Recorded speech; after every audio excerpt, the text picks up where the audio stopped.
Marielle Crest sat on her couch with a blanket around her shoulders, the TV playing softly in the background. She wasn't really watching it. The sound just kept the silence from feeling so heavy. The house felt too big these days, too quiet. She looked at the family photo on the wall, the one from last summer's trip. Selora was smiling, Jareth's arm was around her, and Marielle herself had been laughing in that moment. It was supposed to be a happy memory. But tonight, it only made her chest ache. She had not seen them in weeks. The last time she went over, Selora seemed distracted, busy. Jareth barely looked up from his phone. When she left that night, she told herself not to take it personally. They were just busy, just tired. But tonight, the loneliness was too much. Marielle unlocked her phone and opened the group chat she shared with Selora and Jareth. Her fingers hovered over the keyboard for a long time. She didn't want to sound needy, but she wanted to see them. Finally, she typed, "I miss you both. It's been so long since we had dinner together. Can we plan a night soon? I'd love to see you." She read it 3 times before hitting send. Then she waited, staring at the screen, her heart beating faster than it should for something so small. The typing dots appeared. Relief washed over her. At least they saw it. A few seconds later, Selora's reply came through. "Mom, we need you to stop showing up unannounced. It's overwhelming for us. Please respect our space." Marielle blinked. Her throat went tight. She hadn't shown up unannounced, not lately anyway. And even when she did, it was just because she missed them. She was their mother. How could she be overwhelming? Before she could respond, a new notification popped up. Jareth had reacted to Selora's message with a laughing emoji. Marielle's heart sank. She stared at the tiny cartoon face on her phone screen, that little yellow circle with tears of laughter, as if the idea of her wanting to see them was a joke. She put the phone down slowly and pressed her palms into her eyes. At first, she told herself not to overreact. Maybe Jareth wasn't trying to be cruel. Maybe it was his way of lightening the mood. But the more she thought about it, the worse it felt. She thought of the years she had spent raising Selora after her husband died. The double shifts. The nights she stayed awake worrying about money. The birthday parties she put together on a shoestring budget, so her daughter never felt like she was missing anything. And now, after everything, she was too much? Marielle sat there for a long time in the dim glow of the TV, her phone buzzing once more. This time with a photo from a friend, showing off their family dinner night. Everyone around the table, laughing, smiling. It stung. She turned off the TV, leaving herself in silence. Something shifted inside her that night. She wasn't going to argue, wasn't going to beg them to come over. She wasn't going to send long emotional texts. Instead, she got up, walked to her desk, and opened her laptop. Marielle logged into the account she had been using to save for their annual vacation. Every year, she paid for the trip, plane tickets, hotel, everything, because she wanted Selora and Jareth to have a good time, even when money was tight for them. She stared at the number on the screen for a long moment. Then, with a steady hand, she clicked withdraw. She transferred every dollar into her own private savings account. No note. No explanation. No warning. When it was done, she closed the laptop, turned off the light, and went to bed. For the first time in a long time, she slept soundly. The next morning, Marielle Crest woke up earlier than usual. Sunlight spilled through the curtains, and for the first time in weeks, she didn't feel the heavy weight of sadness pressing down on her chest. She stretched slowly, the memory of last night's decision still fresh in her mind. She walked to the kitchen, made herself a cup of coffee, and sat by the window. The garden outside looked quiet, peaceful. But her phone on the table buzzed nonstop. At first, she ignored it. She thought it was just the usual promotional texts or reminders. But when she picked it up, her eyes widened. 27 missed calls. Most were from Selora. Some from Jareth. And then she saw 2 names she hadn't expected. Delos and Myrina Mallon, Jareth's parents. They never called her. Marielle's stomach tightened, but she forced herself to stay calm. She scrolled through the notifications. Dozens of texts lit up the screen. "Mom, what happened to the vacation account? Why did you do this? Please call me back, we need to talk. Marielle, this isn't funny. Put the money back." She placed the phone face down on the table, refusing to respond. The coffee tasted strong, almost bitter, but she drank it slowly, savoring the silence in her house. For years, she had been the one everyone leaned on. She paid for trips, helped with bills, gave without ever being asked. And when she asked for something small, just dinner together, she was told she was overwhelming. She thought of that laugh again, that tiny emoji that had cut deeper than words. This wasn't about money anymore. It was about respect. Her phone buzzed again, vibrating so hard it almost slid off the table. Another call from Selora. Then another. Then Jareth. Then both of them at the same time. Marielle picked up the phone, held it in her hand for a moment, then set it back down without answering. She wasn't going to beg for their attention. Not anymore. By mid-morning, the calls slowed down, but the messages kept coming. Some were apologetic, others desperate, some almost angry. We don't understand why you'd do this. You should have talked to us first. This isn't fair. Marielle shook her head. Talk to them? She had tried that. She had reached out with kindness, with love, with vulnerability. And they laughed. She turned off the ringer and went about her day. She watered her plants, folded laundry, and even pulled out an old book she hadn't read in years. Every now and then, she'd glance at the phone buzzing silently on the counter, but she didn't touch it. Around noon, she heard the sound of car doors slamming outside. Her chest tightened, and she walked slowly to the window. There they were. Selora stood in the driveway, her hair pulled back in a messy bun, her face pale and anxious. Jareth was beside her, pacing with his phone still in his hand. They looked not angry but desperate. Marielle's heart raced.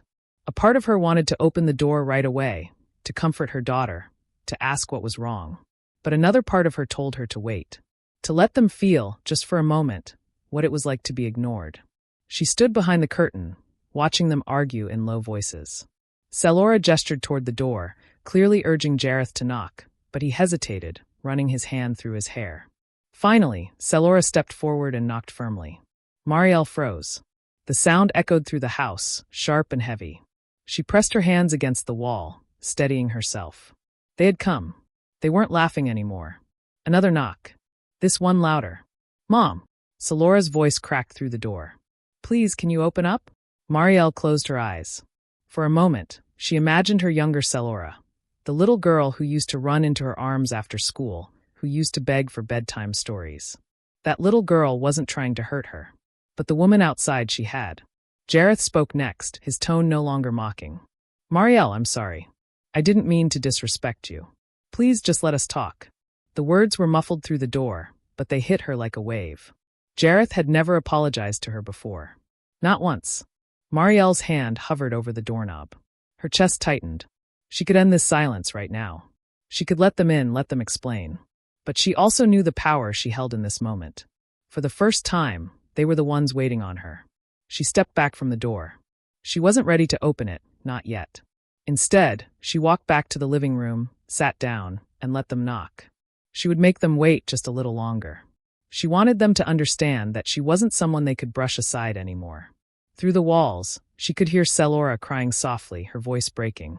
Jareth's tone was low, urgent, nothing like the laughter from the night before. Marielle leaned back on the couch, her heart pounding. For the first time in years, she felt a strange sense of control. They needed her now, and she wasn't going to give in too quickly. The knocking didn't stop. First soft, then harder. Each thud echoed through Marielle Crest's chest, mixing with the sound of her daughter's voice calling her name. Mom, please open the door. We need to talk. Marielle sat frozen on the couch. Her hands gripped the edge of the cushion, knuckles white. Part of her wanted to run to the door, to pull Selora into her arms and tell her everything was fine. But another part, the part that still remembered the sting of that message and the laugh, told her to wait. She had waited for them long enough. Through the window, she saw Jareth Mallon pacing again, his phone pressed against his ear. He must have been calling her even now, though her phone lay on the table with the ringer off. Selora leaned against the doorframe, wiping at her eyes. Marielle's heart cracked a little at the sight. Selora hadn't looked like that since she was a teenager crying over heartbreak. Seeing her daughter like this twisted her inside. But still she didn't move. Mom, Selora's voice broke again. I'm sorry. Please. Just open the door. We'll explain. Then Jareth's voice came, firm but different this time. Not mocking. Not cold. Just tired. Marielle, I owe you an apology. Last night, that was wrong. I shouldn't have laughed. It wasn't funny. His words stumbled, as if he wasn't used to saying them. I didn't mean to hurt you. I was stupid. Marielle's breath caught in her throat. She had never once heard Jareth admit he was wrong. Not in all the years he had been married to Selora. Her hand moved to the doorknob almost without her realizing it. But she didn't turn it. Not yet. She needed to hear more. Selora spoke again, her words rushed, desperate. Mom, we found out about the vacation fund. Jareth tried to book the flights last night, and everything was gone. Please, we don't understand why you would do this. Her voice cracked again. We thought you loved going on those trips with us. Why would you take that away? Marielle's lips pressed together. Her chest burned with a mix of hurt and anger. Finally, she stood, her steps slow but steady, and opened the door. The moment Selora saw her, tears spilled down her face. She rushed forward, throwing her arms around her mother. I'm sorry, she sobbed. I didn't mean it the way it sounded. I didn't want to push you away. Jareth stood behind her, his eyes low, shame plain on his face. He looked nothing like the smug man who had once laughed at her messages. His shoulders sagged, his voice quiet. I really am sorry, Marielle. I was careless. I didn't think. For a long moment, Marielle said nothing. She held her daughter loosely but didn't return the hug fully. When Selora pulled back, Marielle looked between the two of them. You don't understand, she said softly. I wasn't asking for much. I just wanted dinner together. Some time. But instead, I was told I was too much and laughed at. Selora shook her head quickly, her tears still falling. No, Mom. That wasn't what I meant. I felt overwhelmed. I didn't explain it right. And Jareth, she glanced at him. He shouldn't have reacted like that. It was cruel. Jareth nodded, swallowing hard. It was cruel. I see that now. Marielle crossed her arms, her voice stronger now. Do you know how that felt? After everything I've done for you? Every trip, every bill, every time I put you first, you made me feel like I was nothing. Like I was a joke. Silence stretched between them. Even the street outside seemed to pause. Finally, Selora whispered, We don't want to lose you, Mom. That's why we're here. We'll do whatever it takes to fix this. Jareth stepped closer, his expression sincere. I'll do better. I promise. I can't change what I did, but I'll show you I respect you. We both will. Marielle studied their faces. For the first time, she saw true fear in their eyes, fear of losing her. And that, she realized, was the only reason they were standing here now. She stepped back, opening the door wider. Come inside, she said quietly. We need to talk. But understand this. Things will not go back to the way they were. Not unless something changes. Selora nodded quickly, relief washing over her face. Jareth gave a small, humble nod as well. As they stepped into the living room, Marielle closed the door behind them. The sound was final, heavy. She knew this conversation wasn't over. It was only beginning. For the first time in years, she felt like she was the one in control. And she wasn't going to give it up so easily. The living room was quiet except for the faint ticking of the wall clock. Marielle Cress sat in her chair while Selora and Jareth sat side by side on the couch. For once, they didn't look like the confident young couple who always thought they knew best. They looked nervous, like children waiting for a scolding. Marielle studied them carefully. She had opened the door, yes, but she wasn't going to let this moment slip away. Not after the way they had treated her.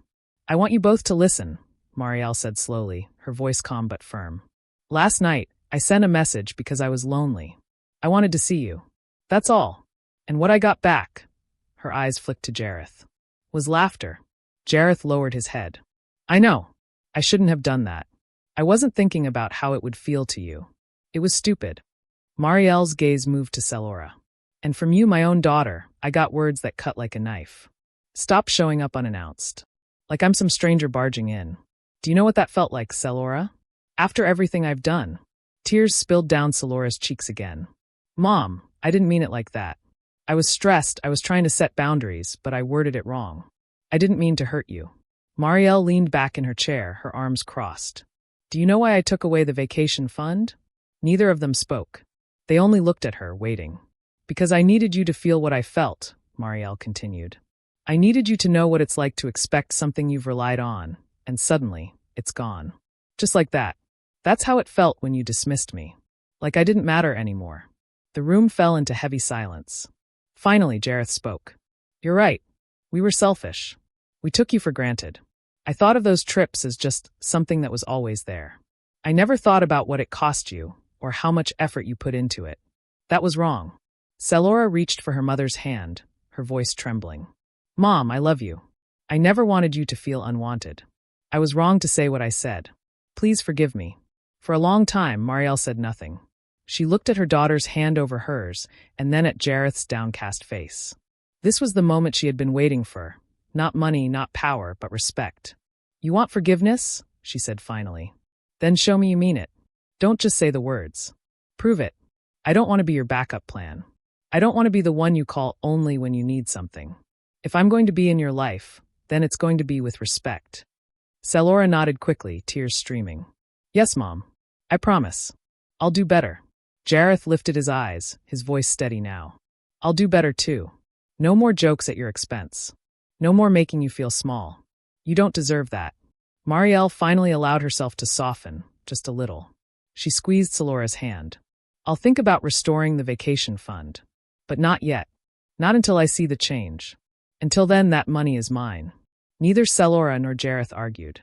They simply nodded, understanding that this time, Marielle meant every word. As the conversation went on, they began to talk, really talk, for the first time in months. They shared their struggles, their stresses, and admitted they had been wrong to push her away. Marielle listened, but she didn't let them off too easily. She wanted them to understand that love wasn't just about showing up when it was convenient. When they finally left that evening, the sun was setting. Selora hugged her mother tightly before getting into the car, whispering again, "I love you, Mom." Jareth met Marielle's eyes, gave a small respectful nod, and said, "Thank you for giving us another chance." Marielle stood in the doorway as their car pulled away, the cool evening air brushing her face. For the first time in a long while, she felt a strange peace. Not because everything was perfect, but because she had finally drawn the line. 2 weeks later, Marielle's phone buzzed. It wasn't a group text this time. It wasn't a request for money or help. It was a simple message from Selora. "Mom, are you free for dinner tomorrow? I'll cook. Just you and me." Marielle smiled. It wasn't about vacations or money or obligations anymore. It was about being wanted, about being respected. And this time, it was her daughter reaching out first.